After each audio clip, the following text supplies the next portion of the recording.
الحمد لله وحده والصلاة والسلام على من لا نبي بعده ولا رسول بعده ولا خاتم بعده ولا أمة بعد أمته صلى الله عليه وسلم، وصلاة وسلاما دائما على سائر الأنبياء والمرسلين وعلى جميع أصحاب الأنبياء والمرسلين، خصوصا على أصحاب محمد صلى الله عليه وسلم وأزواجه وبناته وذريته أجمعين.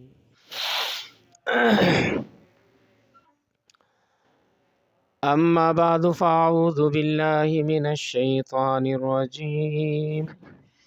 بسم الله الرحمن الرحيم. آمن الرسول بما أنزل إليه من ربه والمؤمنون كل آمن بالله وملائكته وكتبه ورسله لا نفرق بين أحد من رسله وقالوا سمعنا وأطعنا غفرانك ربنا وإليك المصير. لا يكلف الله نفسا إلا وسعها لها ما كسبت وعليها ما اكتسبت ربنا لا تؤاخذنا إن نسينا أو أخطأنا ربنا ولا تحمل علينا إصرا كما حملته على الذين من قبلنا ربنا ولا تحملنا ما لا طاقة لنا به واعف عنا واغفر لنا وارحمنا أنت مولانا فانصرنا على القوم الكافرين. آمنت بالله وصدق الله وصدق رسوله النبي الأمي الكريم ونحن على ذلك لمن الشاهدين والحمد لله رب العالمين. درود شریف پڑھ. اللهم صل على سيدنا ومولانا محمد وعلى آل سيدنا ومولانا محمد وبارك وسلم تسليما كثيرا كثيرا. يا رب صل وسلم دائما أبدا على حبيبك خير الخلق كلهم.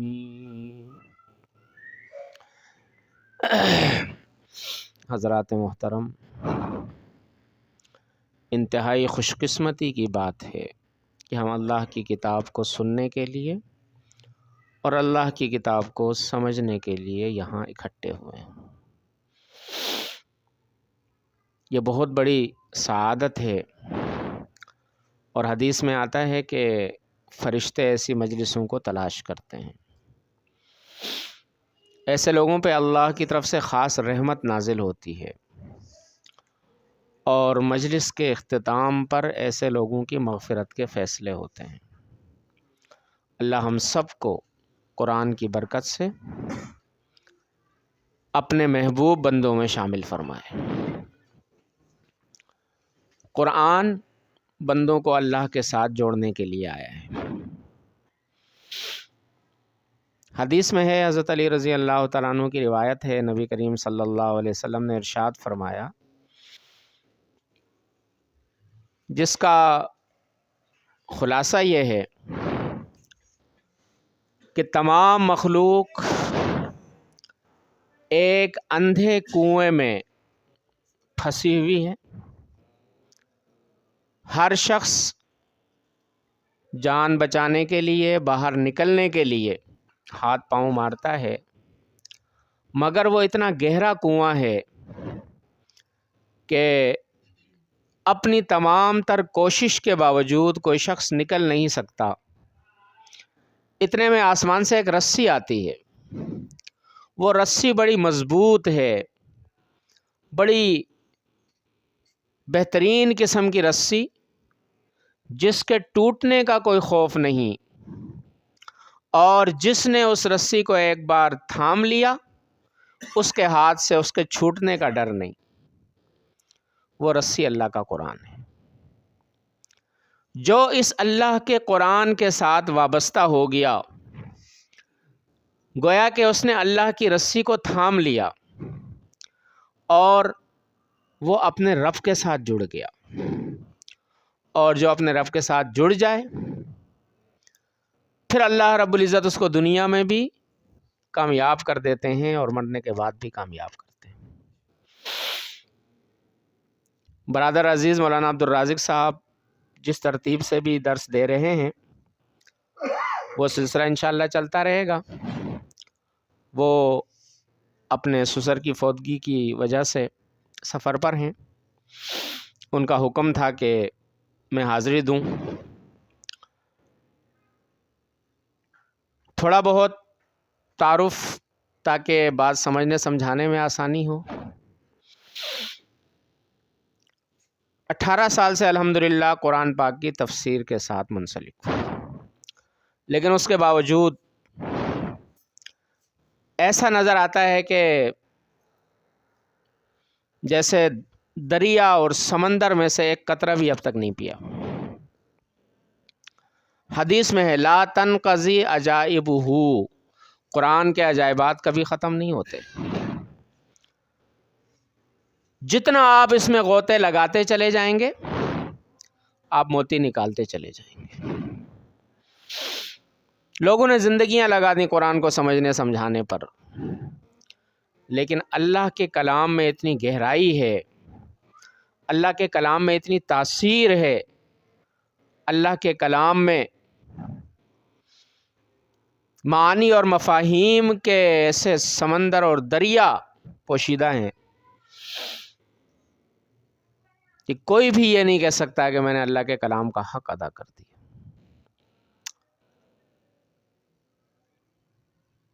اللہ ہم سب کو قرآن کے ساتھ جوڑے. نیت کیا کرنی ہے؟ درس قرآن میں جب بھی بیٹھیں نیت یہ کریں کہ میں اللہ کی کتاب کو سمجھوں گا اور اس کے ذریعے اپنی زندگی میں تبدیلی لاؤں گا.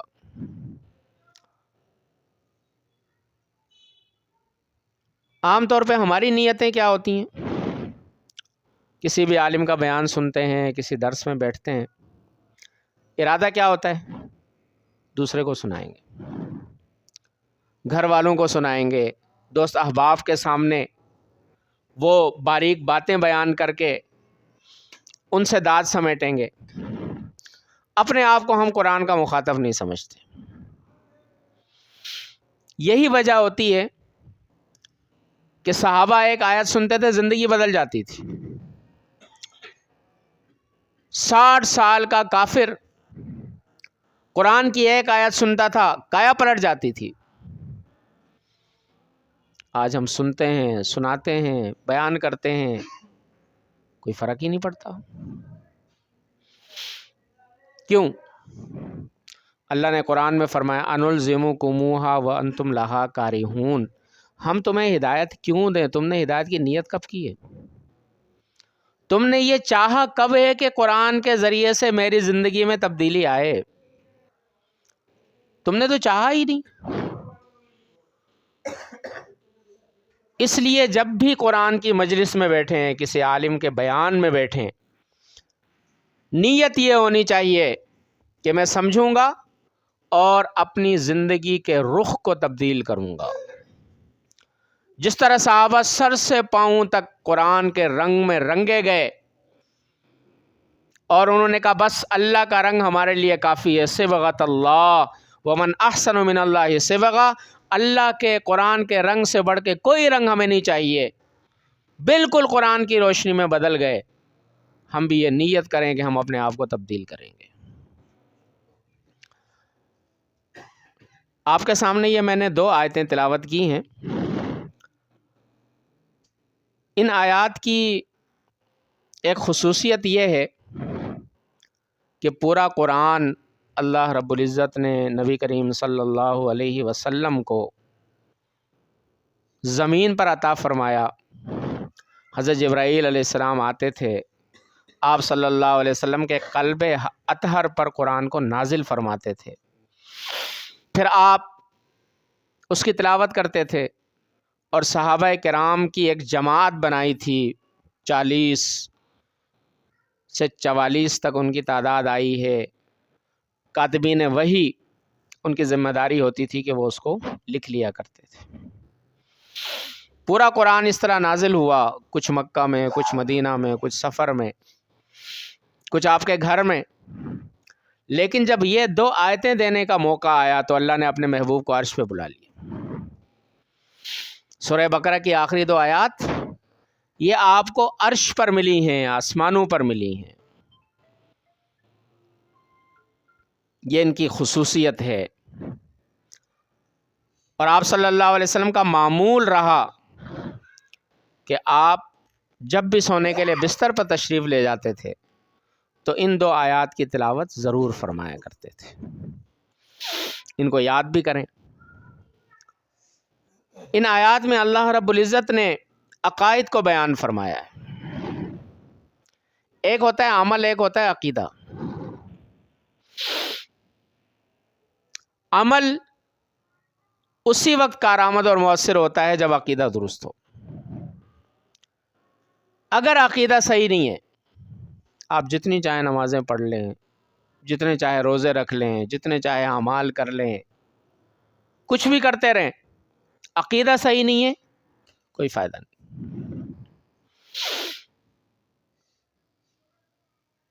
بیت المقدس کی فتح کے موقع پر حضرت عمر رضی اللہ تعالیٰ عنہ نے ایک یہودی مذہبی پیشوا کو دیکھا، راہب، بالکل ہڈیوں کا ڈھانچہ بنا ہوا، انتہائی کمزور، جیسے کئی دنوں سے اس نے فاقے کاٹے ہوں۔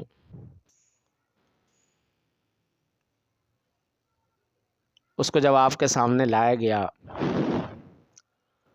تو پوچھا کہ کتنے عرصے سے اس طرح زندگی گزار رہے ہو؟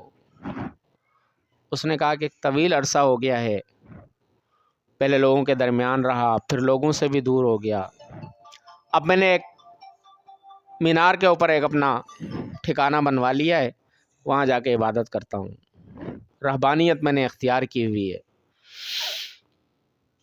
فرمایا کہ ایسے ہی لوگوں کے لیے قرآن میں آیا ہے، تھکے ہوئے آئیں گے، چہروں سے تھکاوٹ کے آثار ظاہر ہو رہے ہوں گے، جسم سے تھکاوٹ کے آثار ظاہر ہو رہے ہوں گے، لیکن ان کی تمام محنت ہباء منصورہ اور راکھ بنا کر اڑا دی جائے گی۔ اللہ کو کسی سے دشمنی ہے؟ وجہ کیا ہے؟ عقیدہ نہیں تھا۔ اس لیے عقیدے کا درست ہونا ضروری ہے، اور قرآن نے سب سے زیادہ زور عقیدے پر دیا ہے۔ خاص طور پر ہجرت سے پہلے جتنی بھی آیات اتری ہیں، توحید، رسالت، آخرت، توحید، رسالت، آخرت، سارا زور عقیدے پر۔ عقیدے میں ملاوٹ ہوئی تو پھر وہ عمل رد کر دیا جاتا ہے۔ یہاں اللہ رب العزت نے عقائد کو بیان فرمایا ہے، آمن الرسول بما انزل الیہ من ربہ، رسول خود ایمان لایا اس قرآن پر جو اس کی طرف اس کے رب نے اتارا۔ رسول بھی ایمان لاتا ہے، قرآن پر ایمان، والمؤمنون، سارے ایمان والے بھی قرآن پر ایمان لائے۔ قرآن پر ایمان کس کو کہتے ہیں؟ اللہ کی آخری کتاب، نمبر 1، قرآن اللہ کی آخری کتاب ہے۔ نمبر 2، قرآن اللہ کی محفوظ کتاب ہے. کیا ہے؟ محفوظ کتاب ہے. جس طرح لوح محفوظ میں تھی اسی طرح سے آسمان دنیا پر اتری اور اسی طرح سے نبی کریم صلی اللہ علیہ وسلم پر اتری اور اس طرح اسی شکل میں اللہ رب العزت نے اس کو محفوظ کر دیا. 1450 سال کا عرصہ گزرنے کے باوجود کسی ایک لفظ کے اندر بھی کوئی تبدیلی نہیں لائی جا سکی اور قیامت کی صبح تک کوئی تبدیلی نہیں لا سکے گا. کوئی اس کے اندر تبدیلی نہیں ہو سکتی، کوئی تحریف نہیں ہو سکتی، کوئی کمی بیشی نہیں ہو سکتی. قرآن کے ایک ایک لفظ پر، ایک ایک حرف پر، ایک ایک نقطے اور ایک ایک شوشے پر ایمان لانا ضروری ہے. یہ قرآن پر ایمان لانے کا دوسرا تقاضا ہے. قرآن پر ایمان لانے کا تیسرا تقاضا یہ ہے کہ اس کتاب میں اللہ تعالیٰ نے کامیابی کی تمام چیزوں کو، تمام راہوں کو جمع کر دیا. اب کامیابی اس کتاب سے باہر نہیں. جس شخص کو کامیاب ہونا ہے اس کو قرآن کے دامن سے وابستہ ہونا ہوگا. یہودی ہو، عیسائی ہو، کوئی اور ہو، اگر وہ قرآن کے دامن سے وابستہ نہیں ہوا وہ کامیاب نہیں ہو سکتا. 3 باتیں ہو گئیں. چوتھی بات، قرآن اللہ کا کلام ہے. جس طریقے سے اللہ کی ذات ہمیشہ باقی رہنے والی ہے، کبھی فنا نہیں ہوگی، اسی طریقے سے قرآن بھی کبھی فنا نہیں ہوگا. یہ قرآن پر ایمان ہے. رسول بھی ایمان لایا، سارے ایمان والے بھی قرآن پر ایمان لاتے ہیں. کل آمن باللہ، یہ سب اللہ پر بھی ایمان لاتے ہیں. اللہ اپنی ذات میں بھی یکتا اور اکیلا ہے، اپنی صفات میں بھی یکتا اور اکیلا ہے. دونوں چیزوں میں اللہ کی توحید کو ماننا ضروری ہے. یہ جو مشرکین مکہ تھے نا، یہ بھی اللہ کو مانتے تھے. یہ کہیں کشتی میں سفر کر رہے ہوتے تھے، کشتی ڈولنے لگتی تھی تو پہلے یہ اپنے بتوں کو پکارتے تھے. ہر قبیلے والے نے اپنا بت اپنے ساتھ ہی رکھا ہوتا تھا، ان سے مانگنا شروع کر دیتے تھے. جب کچھ نہیں ہوتا تھا پھر سارے بت اٹھا کے وہ سمندر میں پھینک دیتے تھے اور کہتے تھے یا صمد یا صمد، بچانے والی ذات تو تیری ہے. کیوں مشرک تھے؟ اللہ کے ساتھ دوسروں کو بھی مانتے تھے. اللہ کو ذات کے اعتبار سے بھی اکیلا ماننا، اختیارات کے اعتبار سے بھی اکیلا ماننا. اس نے اپنے اختیارات تقسیم نہیں کیے. دیتا بھی وہ اکیلا، لیتا بھی وہی ہے. سارے اختیارات اس نے اپنے ہاتھ میں رکھے ہوئے ہیں. وہی مختار کل ہے، وہی عالم الغیب ہے، وہی ہر جگہ حاضر ناظر ہے، وہی اعلیٰ کل شیء قدیر ہے، جو چاہے کرتا ہے، کن فیکون کا مالک ہے. اللہ پر ایمان. کوئی اس کا بیٹا نہیں، اولاد نہیں، اس کو اولاد کی ضرورت ہی نہیں. حدیث میں آتا ہے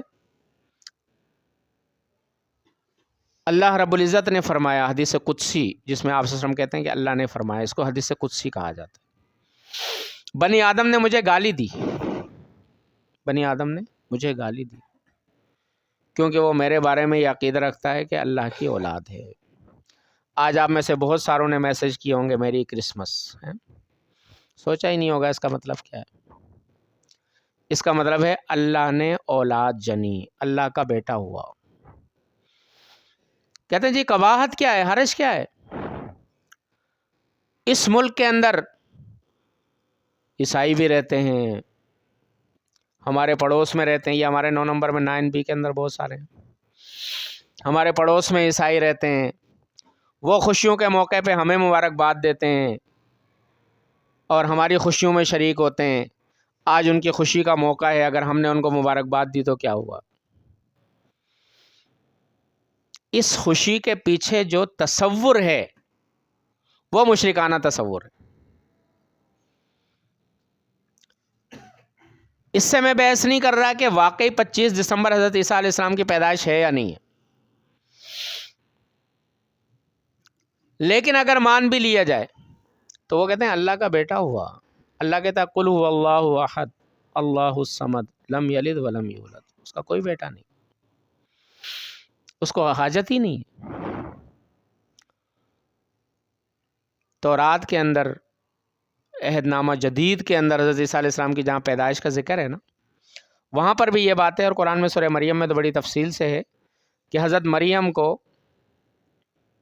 روح القدس نے کہا کہ یہ تازہ کھجور کا درخت ہے، اس کو ہلاؤ تو کھجوریں تمہارے اوپر گرنا شروع ہوں گی، ان کو کھاؤ اور اس کے ذریعے سے توانائی حاصل کرو۔ عیسائیوں سے پوچھیں کہ دسمبر کے مہینے میں کھجوریں دنیا کے کون سے خطے میں ہوتی ہیں؟ یہ کھجور کا موسم ہے۔ سرما کے موسم میں تازہ کھجوریں سکھر والوں سے جا کے پوچھیں ہوتی، ایران والوں سے پوچھ لیں، کہیں بھی نہیں ہوتی۔ خود ہی ایک تاریخ بنا لی، چل پڑے۔ اور پھر اسلام کے اندر تو جشن کا تصور ہی نہیں ہے۔ اگر کسی کی پیدائش پر جشن منانا ہوتا تو صحابہ آپ صلی اللہ علیہ وسلم کی پیدائش پہ دنیا کا سب سے بڑا جشن مناتے، ہر سال مناتے، اہتمام سے مناتے۔ اللہ کو اس کی ذات اور صفات میں یکتا اور اکیلا ماننا، وہ ملائکتہ، فرشتوں پر ایمان لانا۔ فرشتے ایک نوری وجود ہیں، اللہ نے پیدا کیا ہے، ذرہ برابر، لہجہ برابر ایک لمحہ کے لیے اللہ کی نافرمانی نہیں کرتے، اور کھانے پینے سے، ہر طرح کی خواہشات سے پاک ہیں۔ وہ کتبی ہی، تمام کتابوں پر ایمان، قرآن پر ایمان، اوپر تفصیل گزر گئی، یہاں پھر فرمائیں وہ کتبی ہی، تمام کتابوں پر ایمان۔ اللہ رب العزت نے جب زبور کو اتارا حضرت داؤد علیہ السلام پر تو وہ بالکل صحیح تھی، اور اپنے وقت کے لوگوں کے لیے سرچشمہ ہدایت تھی۔ اس بات پر ایمان لانا ضروری ہے۔ اللہ نے تورات کو اتارا حضرت موسیٰ علیہ السلام پر تو وہ بالکل صحیح تھی اور سرچشمہ ہدایت تھی۔ اللہ نے انجیل کو اتارا، اللہ کا پیغام تھا، حضرت عیسیٰ علیہ السلام پر اس کو اللہ نے اتارا، وہ بالکل صحیح تھا اور سرچشمہ ہدایت۔ زبور تو بالکل ہی ختم ہو گئی، کہیں بھی نظر نہیں آتی۔ عہد نامہ قدیم کے اندر زبور کے نام سے چند صفحات ہیں بس۔ تورات موجود ہے، تورات ایک نہیں ہے، عہد نامہ قدیم اور جدید کے 5 ایڈیشن تو وہ ہیں جو معروف ہوئے ہیں، اس میں انجیل اور تورات دونوں آ گئیں، جدید کے اندر انجیل ہے، اور 80 ایڈیشنوں میں سے ان لوگوں نے طے کر لیا تھا بس یہ 5 کو لینا ہے، اور کہتے ہیں اس کا طریقہ یہ تھا کہ جی لاٹ پادری صاحب نے کہا کہ ایسا کرتے ہیں، یہ 80 کی 80 کتابیں جو ہے نا وہ ہم ٹیبل کے اوپر رکھتے ہیں، ان میں سے صبح آ کے دیکھیں گے جو نیچے گری ہوئی ہوں گی نا بس وہی صحیح ہیں۔ خداوند خدا آئیں گے اور وہ ان کتابوں کو ٹیبل سے اٹھا کے نیچے گرائیں گے۔ ہو سکتا ہے کسی کو پیسے دیے ہوں، کوئی بلی آ گئی اس نے 5 کتابیں نیچے گرا دیں، صبح وہ جو 5 تھیں کہا جی بس یہ ٹھیک ہے۔ تورات اور انجیل پر، زبور پر اجمالی ایمان۔ اجمالی ایمان کا مطلب یہ ہے کہ جیسا اللہ نے اتارا تھا، جیسا نبیوں پر اترا تھا وہ بالکل پرفیکٹ تھا، بالکل صحیح تھا، ہم اس پر ایمان لاتے ہیں۔ اور قرآن پر تفصیلی ایمان کے ابھی بھی جو کچھ ہے، نقطہ شوشہ، حرف حرف، جملہ جملہ، ایک ایک حکم بالکل صحیح ہے قیامت تک کے لیے۔ بات سمجھ میں آ رہی؟ ورسولہ ہی، تمام رسولوں پر ایمان جتنے بھی آئے۔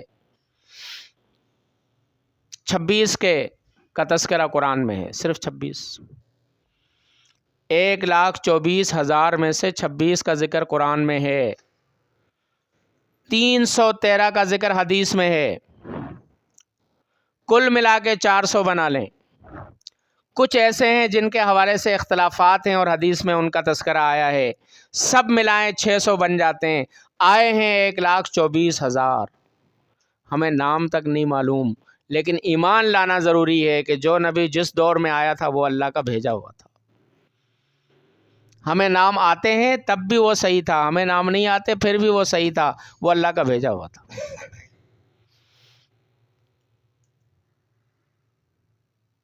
جو بڑے رسول ہیں، بڑے نبی ہیں، جن کا ذکر قرآن میں آیا ہے، حدیثوں میں آیا ہے، بنی اسرائیل کے انبیاء ہیں، ان کے حوالے سے جاننا بھی ضروری ہے، اپنی اولاد کو بتانا بھی ضروری ہے۔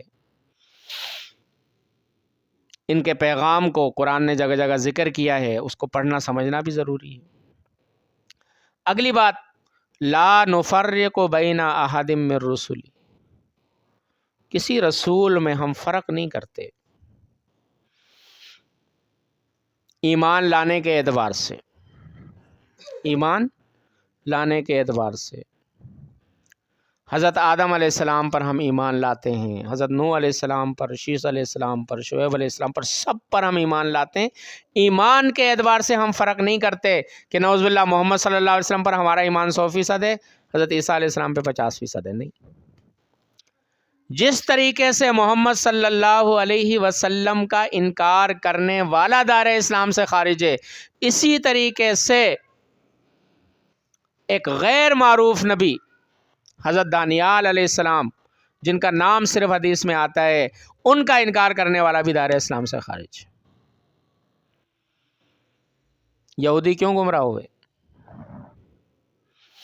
کہا جی ہم عیسیٰ علیہ السلام کو نہیں مانتے، عیسیٰ علیہ السلام کو نہیں مانتے، کیوں؟ تورات میں بہت سارے حکم ایسے تھے جن کو عیسیٰ علیہ السلام نے آ کے کینسل کروا دیا، اللہ کی مرضی ہے نا، کینسل ہو گئے۔ کہا جی یہ ہماری کتاب کے حکموں کو چھیڑتے ہیں اس لیے ہم ان کو نہیں مانتے، گمراہ ہو گئے۔ عیسائیوں نے کہا جی ہم عیسیٰ علیہ السلام کو مانتے ہیں، محمد صلی اللہ علیہ وسلم کو نہیں مانتے، گمراہ ہو گئے۔ ہم سب کو مانتے ہیں۔ لا نفرق بین احد من رسلی، ایمان کے حوالے سے ہم کسی رسول میں کوئی فرق نہیں کرتے، تمام رسولوں پر ایمان لاتے ہیں اور سب پر ایمان کو اسی طرح سے لازمی اور ضروری سمجھتے ہیں جس طریقے سے کہ نبی کریم صلی اللہ علیہ وسلم پر ایمان لانا ضروری ہے۔ مراتب کے اعتبار سے فرق ضرور ہے، اس کا ذکر آگے آل عمران میں ہے، حضرت پڑھائیں گے آپ لوگوں کو۔ تلک الرسل فضلنا بعضهم علی بعض، بعض کو بعض پر ہم نے فضیلتیں دی ہیں، لیکن ایمان کے اعتبار سے کوئی فرق نہیں۔ اس کے بعد ایک دعا سکھائی ہے اللہ رب العزت نے، وقالو، ایمان والے کہتے ہیں، سمعنا، ہم نے سنا، واطعنا، ہم نے مان لیا، غفرانک ربنا، اے رب ہماری مغفرت فرما، وإلیک المصیر، آخر کار تیرے پاس ہی آنا ہے۔ یہ دعا یاد کر لیں، سمعنا واطعنا، غفرانک ربنا وإلیک المصیر، اس کو اپنی دعاؤں کا حصہ بنائیں۔ آگے اللہ نے ایک ضابطہ بیان کیا ہے، لا یکلف اللہ نفسا الا وسعها، اللہ تعالیٰ کسی کو بھی اس کی طاقت سے زیادہ تکلیف نہیں دیتا۔ اس کا مطلب ہے سردیوں میں فرض کی نماز یہ کوئی ظلم نہیں ہے۔ سخت سردی ہے، آپ نے گرم رضائی اوڑھی ہوئی ہے، ادھر سے اذان ہو گئی، 6:40 پہ جماعت ہے، بھائی اب کیا کریں، یہ تو بڑا مسئلہ ہو گیا ہے۔ لائٹ نہیں ہے کہ گیزر چلائیں، اور گیس بھی آج کل نہیں آ رہی ہے، گیس کا ہیٹر بھی نہیں چلا سکتے، کریں تو کیا کریں، چلو جی سو جاتے ہیں۔ لا یکلف اللہ نفسا الا وسعها، اللہ حکم دے رہا ہے تو اس کا مطلب ہے آپ کے اندر طاقت ہے۔ وینٹیلیٹر پر پڑے ہوئے مریض کو نماز کا حکم نہیں دیا، طاقت نہیں ہے، طاقت ٹھیک ہو بعد میں پڑھ لے، صحت ہو پڑھ لے، مر گیا وصیت کر لے، فدیہ دے دے، ابھی طاقت نہیں ہے۔ معذور کے لیے آسانیاں پیدا کر دیں، جتنی طاقت تھی، ایک آدمی ہے وضو اس کا نہیں ٹکتا، وہ اس وضو میں 2 رکعتیں بھی ادا نہیں کر سکتا۔ 2 رکعتیں اطمینان والی، تقریباً سمجھیں کہ 3 سے 4 منٹ۔ اگر کسی کا وضو 3 سے 4 منٹ بھی نہیں ٹکتا اور یہ معمول بن گیا، ایک تو یہ آپ نے خوب دال کھا لی، کچھ اور کھا لیا اور اس کی وجہ سے معاملات خراب ہو گئے، یہ معمول اس کا ہو گیا، شریعت کہتی ہے اب یہ معذور ہے، جیسے نماز کا وقت داخل ہو یہ وضو کر لے، جب تک اس نماز کا وقت رہے گا اس کا وضو برقرار۔ کتنی آسانی کرتی ہے۔ اللہ اکبر کبیرہ۔ لیکن اپنی سوچ سے نہیں کہ آپ نے اپنے طور پر فرض کر لیا جی میں تو شرعی معذور ہوں، اور اس کے بعد آپ نے من مانی کرنا شروع کر دی۔ جب اللہ کے ہاں گئے تو پتہ چلا جی ساری حاضریاں لگی ہوئی ہیں، آپ نماز پڑھتے رہے اور وہاں پر ایبسینٹ ایبسینٹ ایبسینٹ ایبسینٹ۔ بھئی یہ تو معذور تھا ہی نہیں، اس نے کہاں سے معذور اپنے آپ کو بنا لیا۔ اس لیے علماء سے پوچھیں، مفتیان کرام سے پوچھیں۔ اللہ تعالی ہم سب کو صحت تندرستی عطا فرمائے۔ جو معذور ہیں مسائل پوچھ کر عمل کریں۔ لہا ما کسبت وعلیہا مکتسبت، جو اچھائی کرے گا اسی کو فائدہ ہوگا، جو برائی کرے گا نقصان بھی اسی کو ہوگا۔ کوئی کسی کا فدیہ نہیں بنے گا۔ دنیا میں ہوتا ہے نا، چودھری صاحب نے کہا جی چودھری صاحب کی جگہ پر ان کے نوکر کو اٹھا لو، پیون کو اٹھا لو، ہو جاتا ہے۔ وہاں یہ چیزیں نہیں چلیں گی۔ پھر ایک اور دعا سکھائی، ربنا، اے ہمارے پروردگار۔ یہ رب بڑا پیارا لفظ ہے، رب۔ حدیث میں آتا ہے کہ جو شخص اللہ تعالیٰ کو رب کہہ کر مخاطب کرے، اللہ کی طرف سے 3 مرتبہ جواب آتا ہے، لبیک یا عبدی، لبیک یا عبدی، لبیک یا عبدی، میرے بندے میں حاضر ہوں، میں حاضر ہوں۔ ربنا، اے ہمارے پروردگار، اے ہمارے پالنے والے، لا تؤاخذنا، تو ہماری پکڑ نہ فرما، ان نسینا، اگر ہم کچھ بھول گئے، او اخطانا، یا ہم نے غلطی کر لی۔ بھولنا اور غلطی کرنا تو سمجھتے ہیں نا۔ ربنا، اے ہمارے پروردگار، ولا تحمل علینا اسرا کما حملتہ علی الذین من قبلنا، ہمارے اوپر ایسا کوئی سخت حکم نہ بھیج جو آپ نے ہم سے پہلے والوں پر بھیجا۔ بڑے سخت احکامات تھے، یہ تو نبی کریم صلی اللہ علیہ وسلم کا صدقہ ہے۔ بڑی آسانیاں ہیں، بڑی آسانی ہے۔ بنی اسرائیل نے بچھڑے کی پوجا کی، مشرک ہو گئے۔ بعد میں احساس ہوا، حضرت موسیٰ علیہ السلام کے پاس آئے، حضرت ہم نے بہت بڑی غلطی کر لی، اب توبہ کرنا چاہتے ہیں، بتائیں کیسے توبہ ہوگی؟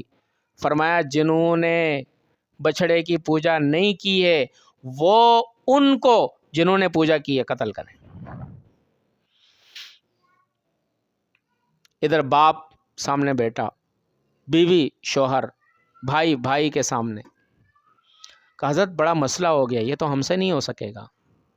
اللہ بھی بڑا غفور الرحیم ہے نا۔ توبہ پر آمادہ ہو گئے تھے لیکن تھوڑی سی رکاوٹ آ گئی، اللہ نے بادل بھیج دیا، اندھیرا کر دیا، سامنے کون ہے پتہ ہی نہیں چل رہا، یہ گیا وہ گیا، یہ گیا وہ گیا، 70,000 آدمی قتل ہوئے۔ فرمایا بس سب کی توبہ قبول ہو گئی۔ کیا خیال ہے اس دور میں ایسا کوئی حکم آ جاتا تو ہم کرتے ہیں؟ حضرت عیسیٰ علیہ السلام کی شریعت میں آدمی رات کو جب گناہ کرتا تھا صبح اس کے دروازے کے اوپر لکھا ہوا ہوتا تھا۔ یہ ہم آج سارے کے سارے جو حاجی امانت اللہ خان بنے ہوتے ہیں، کیا خیال ہے؟ بڑے پارسا بنے ہوتے ہیں، تر دامنی پہ شیخ ہماری نہ جائیو، دامن نچوڑ دیں تو فرشتے وضو کریں، لکھا ہوا ہوتا تھا اس نے یہ پاپ کیا ہے۔ ہم پر اس طرح کی سختیاں نہ کر جیسے تو نے ہم سے پہلے والوں پر کی، ہمارے لیے آسانیاں فرما۔ ربنا ولا تحملنا ما لا طاقت لنا بہ، اے ہمارے رب جس چیز کی ہم طاقت نہیں رکھتے وہ بوجھ ہم پر نہ ڈال۔ آگے یہ جو 3 جملے ہیں، حدیث میں آتا ہے کہ ہر جملے پر نبی کریم صلی اللہ علیہ وسلم نے آمین کہی، اس لیے ہر جملے کے بعد وقفہ ہے، تو آپ بھی سنت کی اتباع میں آمین کہیں گے۔ واعف عنا، ہمارے ساتھ درگزر کیجئے، واغفر لنا، ہمیں بخش دیجئے، ورحمنا، ہم پر رحم کیجئے۔ تینوں میں آپ صلی اللہ علیہ وسلم نے آمین فرمائی، اسی لیے وقفہ وقفہ وقفہ لکھا ہوتا ہے۔ انت مولانا، تو ہی ہمارا آقا ہے، تو ہی ہمارا کارساز ہے، فانصرنا علی القوم الکافرین، کافر قوموں کے مقابلے میں ہماری مدد فرما۔ اللہ تعالی ہمیں قرآن پر، قرآن کے منشا پر چلنے کی، قرآن کو سمجھنے کی، قرآن کی دعوت کو پھیلانے کی توفیق عطا فرمائے۔ کوئی سوال کرنا چاہیں کر سکتے ہیں۔ دعا کر لیں. آمین. الحمدللہ رب العالمین. یا اول الاولین یا آخر الآخرین یا ذی القوة المتین یا ارحم الراحمین یا راحم المساکین. ربنا لا تؤاخذنا ان نسینا واخطانا ربنا ولا تحمل علينا اسرا كما حملته على الذين من قبلنا ربنا ولا تحملنا ما لا طاقة لنا به واعف عنا واغفر لنا وارحمنا انت مولانا فانصرنا على القوم الكافرین. یا اللہ ہمیں اسی طرح قرآن سے محبت نصیب فرما. قرآن فہمی کی مجلسوں میں محفلوں میں بیٹھنے کی توفیق عطا فرما. قرآن کو سمجھنے کی توفیق عطا فرما. قرآن کی تلاوت کرنے کی توفیق عطا فرما. قرآن کے احکام پر چلنے کی توفیق عطا فرما.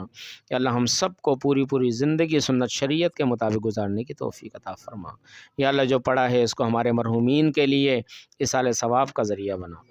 یا اللہ ہم سب کو قبر حشر پل صراط کی آزمائشوں سے یا اللہ کامیابی سے نکلنے کے لیے دنیا میں نیک اعمال کرنے کی توفیق عطا فرما. یا اللہ جو دنیا سے جا چکے ہمارے والدین، اساتذہ، چھوٹے بڑے رشتہ دار، قریب کے دور کے، یا اللہ سب کی مغفرت فرما، سب کے درجات کو بلند فرما، سب کے صغیرہ کبیرہ گناہوں کو معاف فرما. یا اللہ دنیا سے جانے کا وقت آئے یا اللہ ہمیں کلمہ نصیب فرما. وصلی اللہ تعالی علی خیر خلقہ محمد و آلہ و اصحابہ اجمعین برحمتک یا ارحم الراحمین.